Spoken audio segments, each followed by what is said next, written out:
दुख आ जाए ना, मुसल्ला बिछा लिया करो। हुजूर के सहाबा का क्या अमल था, यही ना। मुश्किल में आ गए तो मुसल्ले पे आ गए, 2 रकात पड़ी और हाथ उठा दिए, अल्लाह रास्ते खोल दे। खुदा जमीनों में से रिस्क के खजाने निकाल देता था। हाँ, मुसल्ले की पावर बाबा फरीदगंज शकर। अम्मी रोज पुड़िया रख रही हैं मुसल्ले के नीचे, आज तो अम्मी मोबाइल रख देती है तकिए के नीचे। बाबा फरीद की अम्मी मुसल्ले के नीचे शक्कर की पुड़िया इसलिए रखती थी बेटा नमाजी बन जाए। आज की अम्मी मोबाइल इसलिए दे रही है बेटा चुप हो जाए। आज माए गोद में ही नहीं ले रही बच्चों को, अब तो घुनघुने वालों में मोबाइल आ गए। वो उसने होश नहीं संभाला, वो टुनटुन हुआ, वो देख रहा है ये क्या है। हाँ, हम वो कौम है जिनका बच्चा 9 साल में भी ना समझ रहता है। अम्मा कहती हूँ अभी तो बालक है, समझदार होगा, कल आ जाएगी मौलाना, तो छोड़ो अभी तुम ना। बच्चों की तरबियत तभी से होना शुरू हो जाती है जब वो मां के शिकम में आ जाते हैं, ये याद रखिएगा। हम अपनी नस्ल अच्छी क्यों परवान नहीं चला पा रहे? क्योंकि हम ये सोचते हैं कि 9 साल के बाद समझ आएगी तब बच्चा संभलेगा। नहीं, फरमाया गया जब बच्चे शिकम में हो, मां तिलावत करती है तो बेटा हुसैन पैदा हुआ करता है। मां के शिकम में बेटा हो, मां कुरान पढ़ती है तो बेटा अब्दुल कादिर जिलानी पैदा हुआ करता है। मां के पेट से कुरान के हाफिज बच्चे पैदा होते, क्योंकि मां के पढ़ने का असर बेटों पे हुआ करता है। क्यों? क्योंकि मां अच्छी होती है। ऐसा ही कोई आला हजरत खाली घास खोद के नहीं बनता है, माओ को पारसा बनना पड़ता है तब बेटा आला हजरत बना करता है। माए तहज्जुद गुजार होती है तो बेटा मुफ्ती आजम बनता है। मां दुरूद की पाबंदी होती है तो बेटा अख्तर रजा ताजु शरिया बना करता है। ये याद रखिएगा, माओ का अच्छा होना जरूरी है, इसलिए कि जमीन अच्छी होती है तो फसल अच्छी होती है, माएँ अच्छी होती है तो नस्ल अच्छी होती है। एक अच्छी नस्ल के लिए अच्छी मां जरूरी है। आज क्या होता है, माए कट से मोबाइल हाथ में दे देते, ले ला ला, वो चुप गया, लेकिन वो ऐसा आदी बना कि फिर वो पढ़ाई से ज्यादा मोबाइल चला रहा है। जिसकी आदत म्यूजिक पे गुजरी हो, बताओ वो डांस करेगा कि मुसल्ले पे नमाजें पढ़ाएगा? बोलो। तो मुसल्ले पे फिर उसकी आदत नहीं आने वाली। फिर कहते हो भाई साहिल भाई, मुफ्ती साहब, कारी साहब डोरी दे दो, बेटा सुन ही नहीं रहा। सुने कहां से? क्योंकि हमने आदी तो मोबाइल का बना दिया है उसको। अपने बच्चों को संवारना है तो माओं को संवारना पड़ेगा। बाबा फरीद की अम्मी ना मुसल्ले के नीचे शक्कर रख रही है। एक दिन मां थी, गांव था, देहात की थी, कोई काम लग गया, मुसल्ले के नीचे शक्कर रखना भूल गई और बाबा फरीद मुसल्ले पे आ गए। तो अब देखो शक्कर तो भूल गई, बेटा मुसल्ले पे आ गया। मैंने बेटे को सिखाया नमाजी के आगे से नहीं गुजरना। फिर ख्याल ये भी था अगर बेटे के सामने मैंने शक्कर रखी तो राज खुल जाएगा। फिर जहां थी वहीं कोने में झोली फैल गई। अल्लाह आज मां की लाज रख ले, और मालिक ये भी करम कर कि मेरा बेटा तेरी इबादत से बेनियाज ना हो। मां के चंद आंसू गिरे, बेटे ने नमाज मुकम्मल की, बे मां अपने दिल को संभाले बैठी है। बेटा मुसल्ला उठाएगा आदत के मुताबिक, शक्कर नहीं निकलेगी तो क्या होगा? मां ने रोके कहा मालिक आज एक मां का भरम रख ले। जैसे बेटे ने मुसल्ला उठाया ना तो बेटे ने आवाज दी अम्मी।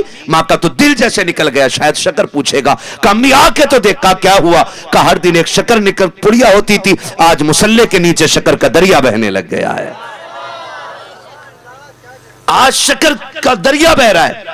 माई बेटे को सीने से लगाया, अम्मी क्या बात है? कल तक पुड़िया निकली थी, आज दरिया बह रहा है। मां ने रो के कहा बेटे कल तक मां अपनी हैसियत से देती थी, आज खुदा ने अपने करम के दरवाजे खोल दिए।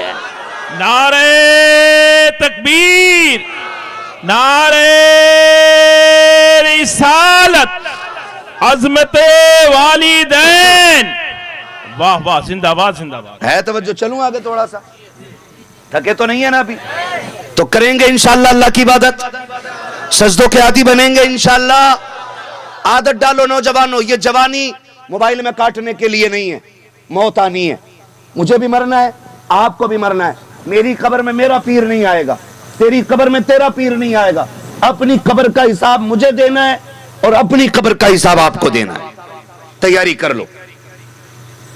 हजरत उस्मान गनी जिन्हें हुजूर ने 2 मरतबा जन्नत की बशारत अता फरमाई, जिनको ज़ुन्नूरैन कहा जाता है, जिनकी अजमत यह थी कि फरिश्ते भी जिनकी हया किया करते हैं, हाँ, उनको हुजूर ने 2 मरतबा जन्नत की बशारत दी। आका करीम ने 2 मरतबा कहा मेरा उस्मान जन्नती है, और फिर भी कब्रिस्तान से गुजरते कब्रों को देख के रोने लग जाते। आज माफ कीजिएगा, हमारी नमाजें भी दिखावे से खाली नहीं। हमारे तो कुर्ते पजामे भी दिखावे से खाली नहीं। हम उन नमाजों पे भरोसा करते हैं जिस नमाज में खड़े होकर पूरी दुकान का हिसाब लगा लिया, जिस दुकान नमाज में खड़े होकर के हमने पूरे खाने पीने और कपड़े का हिसाब लगा लिया, उन नमाजों के जरिए बख्शे जाएंगे हम। ओ भाई डरें और तैयारी करें कब्र की, तैयारी करें कब्र की। मुश्किल घड़ी होगी, मुश्किल कोई कब्र में नहीं आने वाला है, अगर आएगा तो सिर्फ आमीना का लाल आएगा। हाँ, सिर्फ हुजूर की जात है जिस पे भरोसा है हमें, सिर्फ हुजूर की जात। मैं उस जमात की भी मेरी समझ में बात नहीं आती। एक जगह देखा, चलो मस्जिद में, चलो मस्जिद, जवान कह रहा जी मैं ना पाक हूं। कहा जबान तो पाके चल। हाँ, ऐसी नमाज है, कह रहा जबान तो पाके चल, नापाक कोई ले गए। कह रहा 40 दिन काट, अल्लाह की राह में जन्नत मिल जाएगी। देख अब्बा दवा के लिए मर रहा है, मां को 5 रुपए की दवा दिलाने का वक्त नहीं है और तू इसे 3 दिन के चिल्ले पे लेके जा रहा है। ये तबलीग है, इसे तबलीग कहते हो। आज करोड़ों में हो तो तुम्हें चिल्ले के लिए 4 नहीं मिलते। मैं उस दौर की बात कर रहा हूं जब 313 भी पूरे नहीं थे। हुजूर की बारगाह में एक देहाती साहब आ गए शख्स, और हुजूर की बारगाह में आके कहते हैं रसूलुल्लाह, सुनाए जो आपको राजी कर लेता है खुदा उससे राजी हो जाता है। मेरे हुजूर ने फरमाया बेशक। कहा फिर काम आप कैसे आए हो? कहा आपको राजी करने। मेरे नबी का अगला जुमला क्या था, मफहूम बयान कर रहा हूं। हुजूर ने फरमाया क्या तूने अपने पीछे किसी को छोड़ा है? उसने कहा जी बूढ़े माँ बाप हैं। कहा किस हाल में छोड़ा है? कहा कि मैंने उनको रोते हुए छोड़ा है। फरमाया जा फिर वापस चला जा, हुजूर मुझे आपकी खिदमत में रह के आपको राजी करना है, मुझे जन्नत चाहिए। आपने फरमाया जा जिन माँ बाप को रोते हुए छोड़ा आया है ना, उन्हें मुस्कुराहट दे दे, मदीने वाला भी राजी हो जाएगा, काबे वाला भी राजी हो जाएगा। आप कौन सी तबलीग कर रहे हैं? ये माँ बाप को रोता हुआ छोड़ के ना चल चिल्ले पे, तू सिलेंडर उठा, तू गठरी उठा।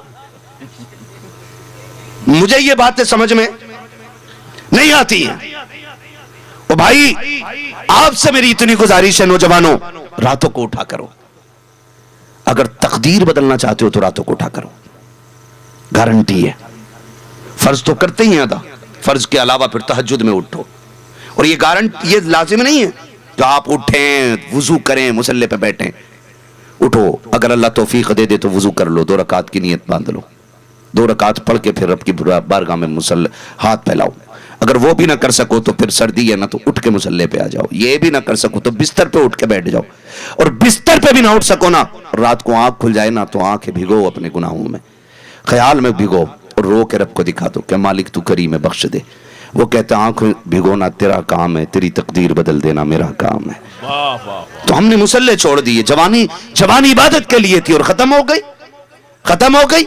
पूरी जिंदगी चुगली करते रहे, ग़ीबत करते रहे, एक दूसरे का हक मारते रहे, एक दूसरे को सताते रहे।